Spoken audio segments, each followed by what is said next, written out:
Hello everyone, स्वागत है आपका एक कदम सफलता की ओर में। आज की क्लास में मैं बात करने वाली हूँ हिमाचल प्रदेश के अंदर जो अभी जेबीटी का एंट्रांस और जेबीटी टेट जो होने वाला है उसको लेकर हिंदी के कुछ महत्वपूर्ण क्वेश्चंस को मैं आपको लेकर आई हूँ। तो बात करते हैं यहाँ पर जो सबसे इम्पोर्टेंट क्वेश्चन जो बार बार एग्जाम में पूछे जाते हैं उनको लेकर थोड़ी सी बात कर लेते हैं। देखिए पहला क्वेश्चन क्या कहता है, वह ध्वनि जिसके खंडन नहीं किए जाते उसे क्या कहते हैं। तो वह ध्वनि जिसको हम तोड़ नहीं सकते उसे हम क्या कहते हैं, उसे कहते हैं वर्ण। Option number C. दूसरा क्वेश्चन देखो, हिंदी वर्णमाला में कितने वर्ण हैं। हिंदी वर्णमाला में कितने वर्ण हैं, तो 44 वर्ण है, 11 स्वर है और 33 व्यंजन है। अगला क्वेश्चन देखो क्या करा है, हिंदी वर्णमाला में कुल वर्णों की संख्या कितनी है। तो कुल वर्णों की संख्या कितनी है, तो 52। यहाँ पर 52 आपका सही आंसर हो जाएगा। अगर मैं बात करूं कि मानक वर्ण कितने, तो मानक वर्ण आपने ध्यान रखना है, मानक वर्ण हमेशा 56 ही लगाना है कि हिंदी वर्णमाला में मानक वर्ण कितने, तो 56 आएगा। अगर मूल वर्ण बोलेगा तो 44 लगाना है। 3 प्रकार का यहाँ पर क्वेश्चन बनेगा। आगे देखो, स्पर्श व्यंजनों की संख्या कितनी है, तो 25 है। ठीक है, स्पर्श व्यंजन अगर आप डिटेल में इसको पढ़ना चाहते हैं तो मैंने इसके डिटेल में टॉपिक बना रखा है। अगला देखिए, स्पर्श व्यंजनों को कितने भागों में विभाजित किया जाता है, 5, 7, 11 या 3। याद रखिएगा, जो आपके स्पर्श व्यंजन है इनको हमने 5 भागों में डिवाइड कर रखा है। जैसे क वर्ग है, च वर्ग है, ट वर्ग है, त वर्ग है, प वर्ग है ना, इस तरीके से। अगला क्वेश्चन देखो क्या कहता है कि व्यंजनों की कुल संख्या कितनी मानी जाती है। तो व्यंजन हमारे कितने होते हैं बच्चे, व्यंजन होते हैं 33।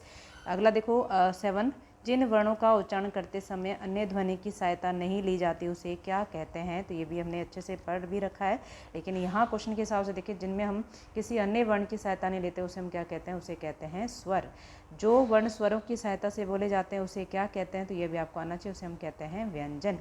अगला देखो क्या कहता है यहाँ पर, क्वेश्चन नंबर 9, जो ना तो स्वर है ना ही व्यंजन है उसे क्या कहते हैं। ये भी बहुत इंपॉर्टेंट क्वेश्चन बनता है। जो ना ही स्वर होता है ना ही व्यंजन होता है उसे हम क्या कहते हैं, उसे हम कहते हैं अयोग वाहा। और ये कितने होते हैं, 2 होते हैं, अंग और आपका आहा। ठीक है, अयोग वाहक कितने प्रकार के होते हैं, देखो वही क्वेश्चन आ गया, 2 होते हैं ना, जो मैंने आपको भी बताया, अंग और आहा। अयोग वाहा है यानी क्या है, ये स्वर है, व्यंजन है, विसर्ग और अनुस्वार है या फिर वर्ण है। तो आपका विसर्ग और अनुस्वार है। अगला देखो, ए आई किस प्रकार के वर्ण है, कंठ तालु है, दंतोष्ठ है या फिर तालु है।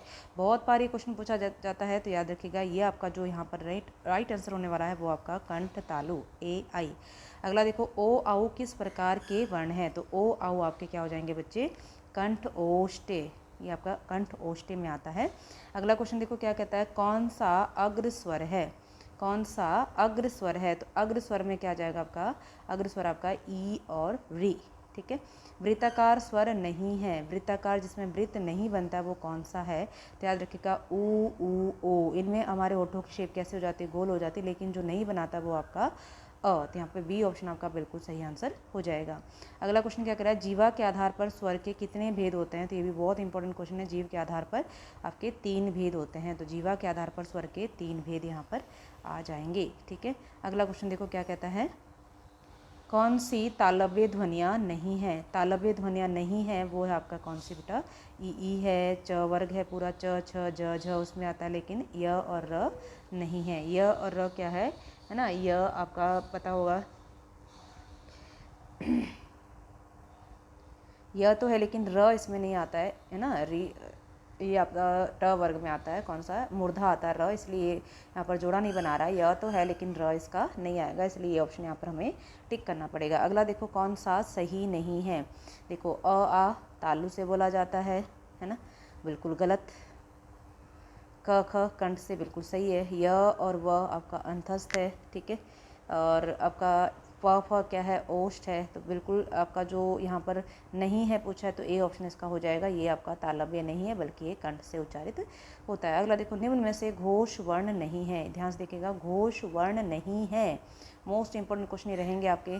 घोष मैंने आपको बताया था, घोष क्या होता है, 3 4 5। देखो यहाँ पर ऑप्शन के हिसाब से देखें, क ख क्या है, पहला दूसरा है, ब भ है ना, ग घ, ये सभी, यानी कि यहाँ पर जो सही आंसर हो जाएगा आपका क ख, ये आपका घोष नहीं है। अगला क्वेश्चन देखो, अघोष वर्ण नहीं है। अघोष क्या होता है, प्रत्येक वर्ग का पहला और दूसरा। आप देखो पहला दूसरा कौन सा है, क ख च छ है ना, प स और ध द। तो यहाँ पर देखिए हम लोग प फ ब भ म प स भी क्या होता है आपका अघोष होता है ना, जो हमारे ऊष्म व्यंजन आते हैं, लेकिन जो ध और द आपका ये आपके घोष में आते हैं, इसलिए इसका राइट आंसर हो जाएगा ऑप्शन नंबर डी। ध्यान से देखिए अगला क्वेश्चन, अपने आप भी सॉल्व करने का प्रयास करिएगा। देखिए क्या कह रहा है यहाँ पर, यहाँ पर कह रहा है अल्प प्राण ध्वनि नहीं है। अल्प प्राण क्या होता है, 1 3 5, 1 3 और 5 नहीं है पूछ रहा है। देखो क 1 है, ग 3 है, ख नहीं है, है ना, तो यानी कि यही ऑप्शन इसका सही हो जाएगा। ख और ध यहाँ पर क्या नहीं है, आपके सभी स्वर भी क्या होते हैं, अल्प प्राण होते हैं, ध्यान रखिएगा बच्चे। प ब भी क्या आपका अल्प प्राण है। महाप्राण ध्वनि है, कौन सी है महाप्राण ध्वनि, तो याद रखिएगा महाप्राण ध्वनि में आ जाएगा आपका कौन सा, श और स, ठीक है, क्योंकि देखो सभी स्वर क्या होता है, अल्पप्राण होते हैं। ये भी च है, ज है, पहला और तीसरा है, ये भी पहला और तीसरा, तो ये अल्पप्राण होते हैं। तो यहाँ पर ऑप्शन कौन सा आ जाएगा आपका, ऑप्शन नंबर डी यहाँ पर सही हो जाएगा। स्वर होते हैं, स्वर क्या होते हैं, अल्पप्राण, महाप्राण, घोष।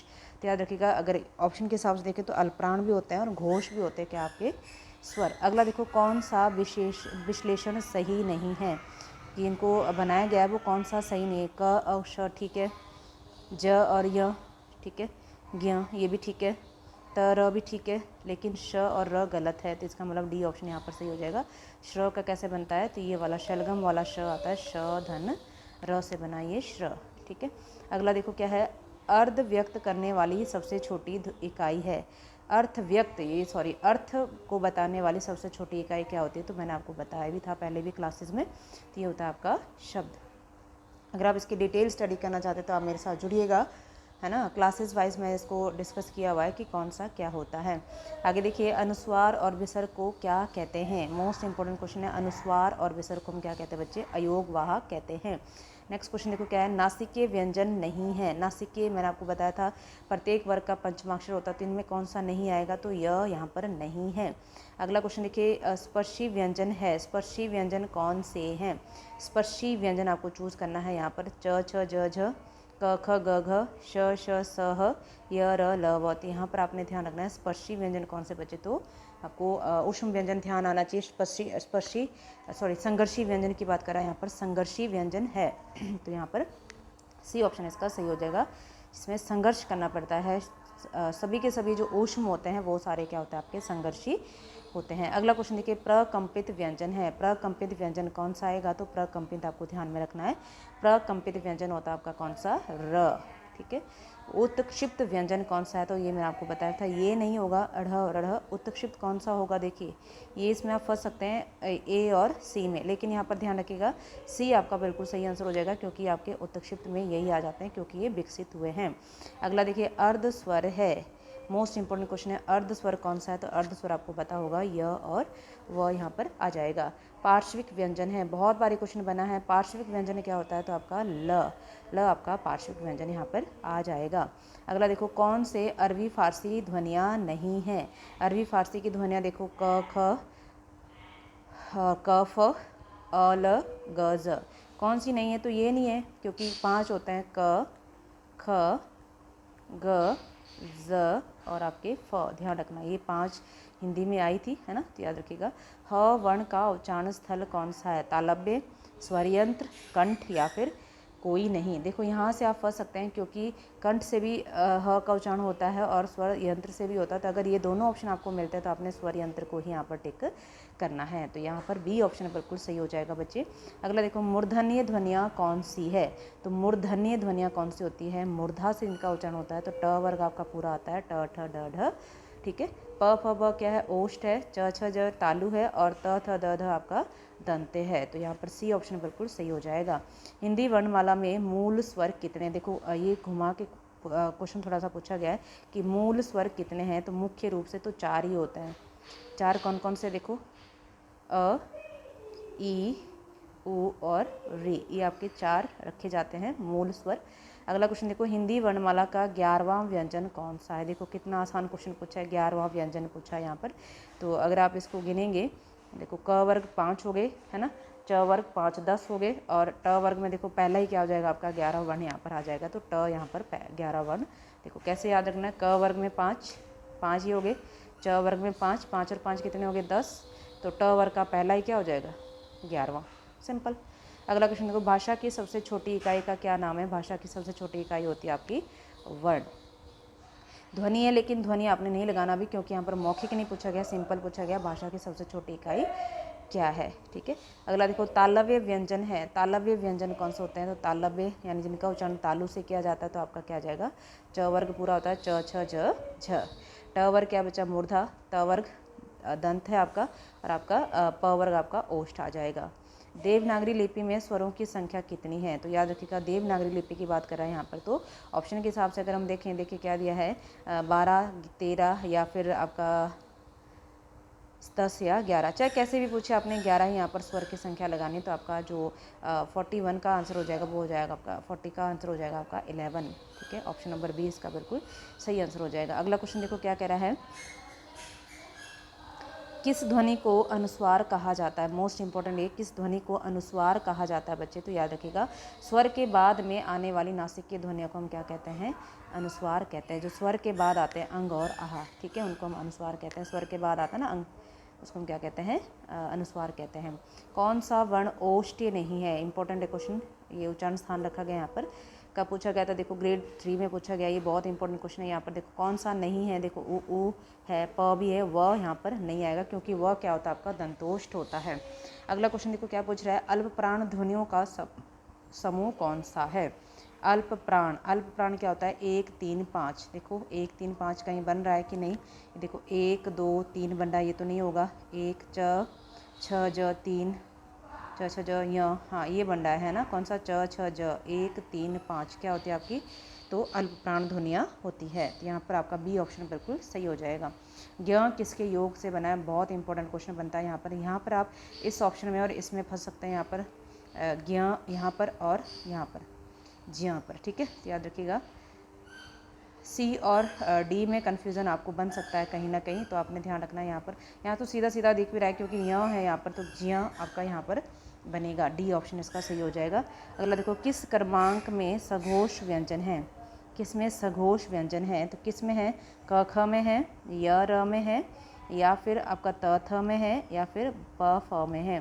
देखो सघोष क्या होता है बच्चे? 3 4 5 होता है सघोष, ये भी 1 2 है, 1 2 है, ये भी 1 2 है, तो यहाँ पर आपका य और र क्या हो जाएगा? आपका सघोष व्यंजन हो जाएगा, क्योंकि य र ल व है ना, ये भी क्या होता है? आपके सघोष व्यंजन में आ जाते हैं। अगला देखो, किस क्रमांक में अंतस्थ व्यंजन है? किस में अंतस्थ व्यंजन है? ये तो बहुत आसान यहाँ पर क्वेश्चन रखा गया है, ये तो नहीं होगा। अंतस्थ तो ये होता है य र ल, तो र ल यहाँ पर आपको मिल रहा है ना, व यहाँ भी, लेकिन यहाँ पर स है, तो स आपका अंतस्थ व्यंजन नहीं होता है।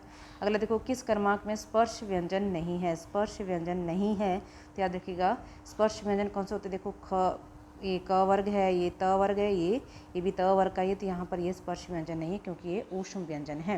क्वेश्चन को बड़े ध्यान से देखिएगा आप लोग, क्या पूछा जा रहा है, इसलिए आपका यहाँ से गलत होने का चांसेस भी हो जाते हैं, क्योंकि अगर हम इसको ध्यान से नहीं देखेंगे तो गड़बड़ हो जाएगा। अगर देखो, प फ का उच्चारण स्थान क्या होता है? प फ का आपका सिंपल सी बात है, ओष्ठ्य होता है। अगला देखो, किस क्रम में अघोष व्यंजन है? अघोष व्यंजन की बात कर रहा है, अघोष यानी अघोष मतलब पहला और दूसरा, तो य र व ह, ठीक है। और अगला देखो यहाँ पर ढ़ ण और श स, देखो सभी ऊष्म क्या होते हैं आपके? तो अघोष होते हैं। तो यहाँ पर अगर मैं देखूँ बात करें, तो यहाँ पर आपका आ जाएगा ऑप्शन नंबर डी, बिल्कुल सही हो जाएगा, डी, श और स। अगला देखो, किस क्रमांक में अंतस्थ वर्ण है? अंतस्थ वर्ण है, ऊ है, ई है, प है या र है, तो र इसका क्या होता है? अंतस्थ होता है। अगला क्वेश्चन देखिए क्या कह रहा है, निम्न में से कौन सा सघोष अल्प प्राण है? सघोष भी है और अल्प प्राण भी है। मोस्ट इंपॉर्टेंट क्वेश्चन है आपका। देखो सघोष क्या होता है बच्चे? 3 4 5 होता है, और अल्प प्राण क्या होता है ना? 1 3 5 होता है। अब हमें देखना होगा कि यहाँ पर सघोष भी हो और अल्प प्राण भी हो, ऐसा कौन सा वर्ण है? तो यहाँ पर जो ये क है, क तो अल्प प्राण है खाली। द देखो, द क्या है? द, त थ द, द की क्वालिटी लग रही है कुछ 3 3 मैच कर रहा है यहाँ पर।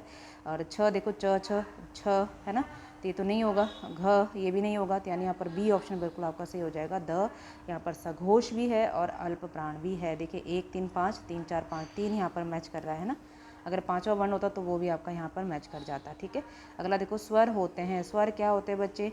घोष होते हैं, अघोष होते हैं, अल्पप्राण होते हैं या घोष होते हैं। याद रखिएगा, स्वर को लेकर क्वेश्चन जरूर ध्यान रखिएगा। ये अल्पप्राण और घोष होते हैं, जो हमने पढ़े ना, अल्पप्राण क्या होते हैं 1 3 5, उनके साथ आपने स्वर भी ध्यान रखना है, और साथ में ये क्या होते हैं? घोष होते हैं और अल्पप्राण होते हैं। अगला क्वेश्चन देखो क्या करा है, उच्चारण स्थान की दृष्टि से कौन सा व्यंजन तालव्य है? तो उच्चारण स्थान की अगर मैं बात करूँ तो उच्चारण स्थान की दृष्टि से यहाँ पर कौन सा व्यंजन तालव्य है? तालु की बात करा तो यहाँ पर आपको पता है तालु से आपका पूरा का पूरा च वर्ग बोला जाएगा, च छ ज। तो यहाँ पर सिंपल सी बात है, सी ऑप्शन आपका बिल्कुल सही हो जाएगा, च छ ज। अगला देखो कौन सी बात गलत है? ध्यान से देखिएगा 54 का यहाँ पर क्वेश्चन, कौन सी बात गलत है? देखिए, ध सघोष है, महाप्राण है, दंत्य है। देखो कितना डीप क्वेश्चन यहाँ पर रखा गया है। ब सघोष है, ओष्ठ्य है या महाप्राण है। च अघोष है, तालव्य है या अल्पप्राण है। ख कंठे है, महाप्राण है, अघोष। अब इनको देखते हैं कि ध क्या है। देखो ध की त थ द, त थ द और ध, इसको लिख लेंगे आप पहले। अब ध देखो कौन से नंबर का है? 1 2 3 और 4, 4 नंबर का है। अब 4 नंबर में महाप्राण आएगा? आएगा, बिल्कुल आएगा। तो महाप्राण तो है। सघोष भी आएगा क्योंकि 3 4 5 क्या होता है? सघोष होता है, ये भी सही है। दंत्य आएगा क्योंकि त वर्ग में है तो दंत्य आएगा, जरूर है, तो ये बिल्कुल सही हो जाएगा, ऑप्शन नंबर 1। अब देखो ब क्या है? ब को लेकर देखेंगे। अब ब किस में आता है? प वर्ग में, प फ ब और आपका भ। अब देखो बच्चे ब की क्वालिटी देखो, तीसरे नंबर का ये तीसरा। अब देखो क्या बोल रहा है यहाँ पर? सघोष है, बिल्कुल है जी सघोष, क्योंकि 3 4 5। ओष्ठ्य है, हाँ प वर्ग है तो ओष्ठ्य है। महाप्राण है, महाप्राण तो नहीं होगा क्योंकि तीसरा है, तीसरा तो अल्पप्राण होता है 1 3 5, तो इसका मतलब यहाँ पर कहीं ना कहीं गलत हो जाएगा। अगला देखो च, इसका ऑप्शन बी ही बिल्कुल सही है, क्योंकि यहाँ पर ब को लेकर यहाँ पर महाप्राण नहीं है, बल्कि क्या है बच्चे? ये अल्पप्राण आ जाएगा। अब देखो च वर्ग को लेकर देखते हैं। च देखो, च पहला ही है, च छ ज है ना, पहला है तो अघोष भी है, तालव्य भी है और अल्पप्राण भी, ये बात सही है। अब देखो ख को लेकर क वर्ग का ये ख दूसरा है, महाप्राण है, कंठे है और अघोष है, बिल्कुल सही बात है। तो ये जो आपके बाकी के ऑप्शन जो दिए गए हैं वो बिल्कुल सही है, लेकिन आपका बी ऑप्शन यहाँ पर कहीं ना कहीं गलत दिया गया है। अगला क्वेश्चन देखो क्या है, यहाँ पर दिमाग से खेलना है, बस कुछ नहीं है यहाँ पर। अगला देखिए, किस क्रमांक वाली ध्वनि अक्षर ध्वनि है? अक्षर ध्वनि कौन सी है यहाँ पर? तो श है, च है या त है, तो ई यहाँ पर अक्षर ध्वनि हो जाती है बच्चे, क्योंकि अपने आप में ये परिपूर्ण होते हैं, तो इसको हम क्या कहते हैं? अक्षर ध्वनि कहते हैं। अरे देखो, यदि नीचे का ओठ पूरी तरह काट दिया जाए तो किस ध्वनि के उच्चारण में कठिनाई होगी? क्या बोल रहा है? अगर नीचे का ओठ काट दिया जाए, देखो तो ल नहीं, ध नहीं, ख नहीं, ब को बोलने में थोड़ी सी दिक्कत हो जाएगी, तो ब हम नहीं बोल पाएंगे अगर नीचे का ओठ पूरी तरह काट दिया जाए। अगला देखो, इनमें से कौन सा पार्श्विक व्यंजन है? तो यहाँ पर पार्श्विक व्यंजन कौन सा होगा बच्चे? मैंने आपको बताया भी था, पार्श्विक व्यंजन कौन सा होता है? तो ल होता है, ल। अगला देखो, वर्ण के कितने प्रकार है? वर्ण के कितने प्रकार है? तो वर्ण के आपको मालूम होगा, ऑप्शन देखिए यहाँ पर क्या दिया है, 1 है, 2 है, 3 है या फिर 4 है। तो वर्ण के कितने प्रकार होते हैं? 2 ही होते हैं, स्वर और व्यंजन। अगला क्वेश्चन देखो, उच्चारण की दृष्टि से ग व्यंजन का सही रूप क्या होगा? ग। अब ग की बात कर लेते हैं, ग क्या है यहाँ पर? ग क ख और आपका ग। पहली बात, तीसरा वर्ण ये क वर्ग है तो कंठे, चलो ठीक है। और स्पर्श है, स्पर्श भी है भाई, ठीक है। और अघोष है, अघोष क्या होता है ना, पहला दूसरा अघोष तो नहीं होगा, पहली बात तो गलत होगी यहाँ पर।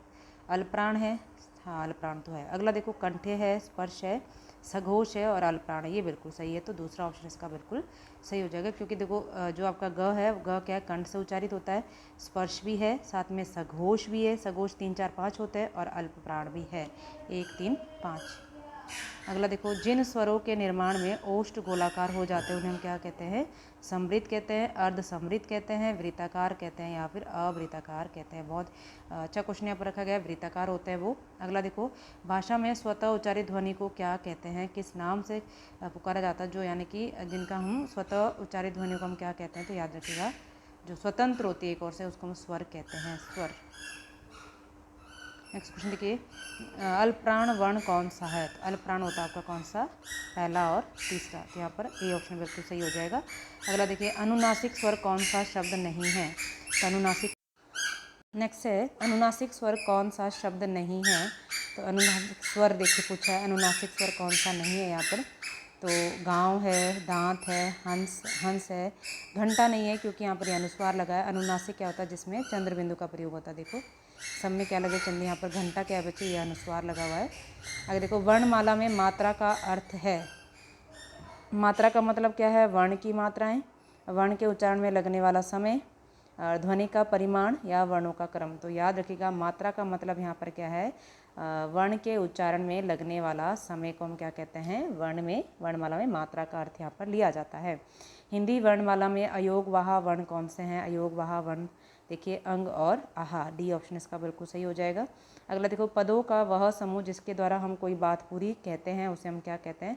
पद हमारे क्या होते हैं बच्चे? तो यहाँ पर याद रखिएगा पद हमारे क्या होते हैं? शब्द ही होते हैं। तो यहाँ पर आपका सही आंसर क्या हो जाएगा? आपका शब्द है ना। पद का वह समूह, समूह यानी वो शब्द होते हैं उसके अंदर जिसके द्वारा हम क्या करते हैं? अपनी बात को पूरी करते हैं। ठीक है, तो ये हमारा आज मैंने कुछ इंपॉर्टेंट सीरीज़ आपके लिए लाई थी जिसमें हमने मोस्ट इंपॉर्टेंट क्वेश्चन लगभग 66 क्वेश्चन हमने यहाँ पर डिस्कस किए हैं।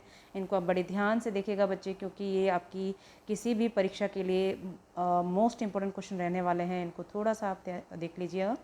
चलिए आज के लिए हम इतना ही करते हैं, मिलते हैं अगली सीरीज़ में। Thank you so much and have a nice day.